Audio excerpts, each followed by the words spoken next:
বাংলাদেশ জামায়াতে ইসলামী নির্বাচন কমিশনে রাজনৈতিক দল হিসেবে তাদের নিবন্ধন ফিরে পেয়েছে।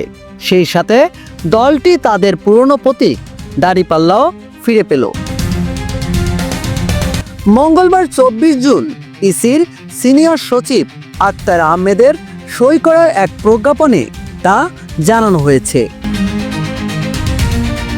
এর আগে গত 1 জুন রাজনৈতিক দল হিসেবে জামায়াতে ইসলামীর নিবন্ধন অবৈধ ঘোষণা করে হাইকোর্টের দেওয়া রায় বাতিল করেন আপিল বিভাগ।